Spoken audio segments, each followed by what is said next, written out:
तो देखो यार, स्टार्टिंग में हम देखते हैं एक लड़की को जो कि एक नदी में कपड़े धो रही होती है।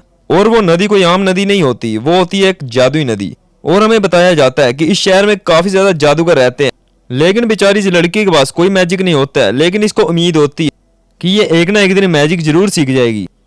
फिर हमें दिखाया जाता है इनका शहर जो कि काफी ज्यादा सुंदर होता है। इस शहर में काफी ज्यादा ऐसे जानवर भी होते हैं जो कि जादुई होते हैं। फिर हम देखते हैं इसी लड़की को जो कि अपने घर की छत पे बैठी होती है। और इस लड़की के अंदर हुनर भी होता है क्योंकि ये कपड़ों का काम करती है। लेकिन एकदम से इसकी नजर पड़ती है उड़ने वाले घोड़े की तरफ, जिसके ऊपर बैठा होता है एक जादूगर जो कि एक बग्गी के रूप में तैयार किया गया है। और हैरानी की बात तो ये होती है कि वो बग्गी उसके घर के बाहर ही रुक जाती है, जिससे वो लड़की भागते हुए बाहर जाती है। जैसे वो दरवाजा खोलती है वो देखती है कि दरवाजे के बाहर एक जादूगर खड़ा है। और हमें पता लगता है कि काफी सारी लड़कियां उस बग्गी से आई हुई थी जो कि उसकी दुकान पे कपड़ा लेने आई हुई थी, जिससे उसकी माँ कहती है तुम और ग्राहकों को संभालो।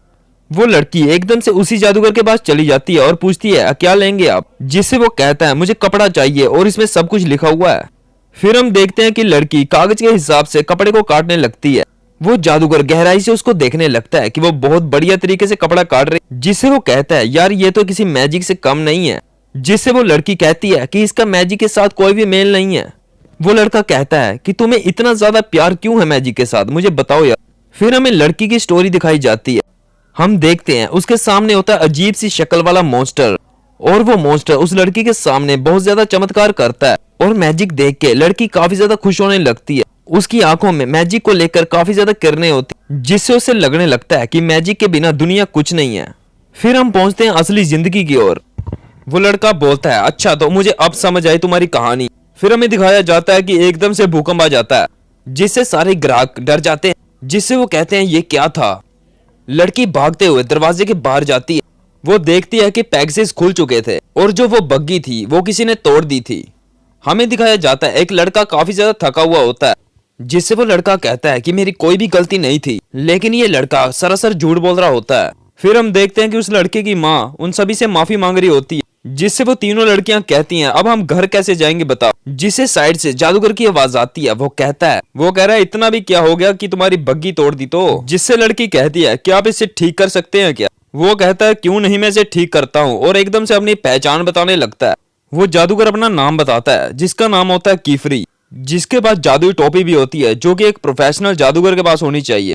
फिर हम देखते हैं वो जादूगर बग्गी को बहुत बारीकी से देखने लगता है और एकदम से उस छोटी लड़की को कहता है कि मेरी बात सुनो, मैं अंदर मैजिक करने जा रहा हूँ और किसी को भी अंदर मत आने देना। जिससे वो लड़की दरवाजा रोककर उसके बाहर बैठ जाती है। वो बोलती है कि ये छुप कर ऐसा क्यों कर रहे हैं। फिर हमें दिखाए जाते हैं शरारती बच्चे जो कि उस लड़की के घर की छत पे चढ़ जाते हैं। वो जादूगर का राज देखने के लिए आए थे, लेकिन जादूगर ने साफ मना किया हुआ था। हम देखते हैं कि वो लड़की उन दोनों को रोकने की कोशिश कर रही होती, लेकिन उसका मन भी जादू को देखना चाहता था। और वो तीनों एकदम से खिड़की खोल देते, लेकिन इत्तेफाक से खिड़की पे पर्दा लगा होता है, जिससे वो निराश हो जाते हैं। वो कहते हैं कोई फायदा नहीं हुआ, लेकिन वो लड़की चोरी छिपे नीचे चली ही जाती है। वो देखने की कोशिश करती है कि आखिर ये जादू कैसे कर रहा है। वो फिर से अपने आप को रोकने की कोशिश करती है कि मैं देखूं या नहीं देखूं, लेकिन वो आखिरकार उसको देख ही लेती है। वो जादूगर एक पेन से ड्रॉ कर रहा होता है जो कि एक टेबल पे बड़ा सा सर्कल होता है। एकदम से वहां पे काफी ज्यादा लाइट हो जाती है। वो जादूगर कहता है चलो अब तो काम खत्म हुआ। वो जादूगर जैसे बाहर आता है वो कहता है क्या तुम ठीक हो, क्या हुआ तुम्हें। फिर हमें दिखाया जाता है कि वो बग्गी ठीक होकर उड़ चुकी थी। फिर हमें दिखाया जाता है शाम का वक्त, जिससे वो लड़की खाते हुए सोच रही होती है शायद इंसान में जादू नहीं है, वो पेन में जादू। वो बड़ी हिम्मत के बाद उस जादूगर के पेन को उठाती है और एक कागज पे पेन से ड्रॉ करने लगती है।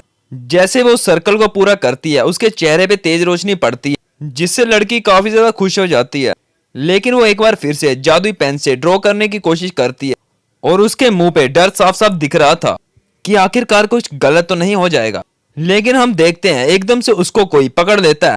ये वही जादूगर कीफरी होता है जिसने उस लड़की को पकड़ लिया था। कीफरी काफी ज्यादा गुस्से में होता है और उस लड़की को उड़ाते हुए कहीं लेके जाने लगता है, जिससे उसकी माँ को भी पता लग जाता है और वो दरवाजे के बाहर आके काफी ज्यादा डर जाती। लेकिन वो लड़की भागने की कोशिश करती है, लेकिन कीफरी उसे फिर से पकड़ लेता है और उसे कहता है कि तुम्हारी गलती नहीं है। वो कहता है कि गलती तुम्हारी एक है कि तुम्हें जादू का पता चल चुका है, मुझे तुम्हारे दिमाग से उस याददाश्त को मिटाना पड़ेगा। वो लड़की कहती है कि आप ऐसा नहीं कर सकते और ये एपिसोड इसी के साथ एंड हो जाता है।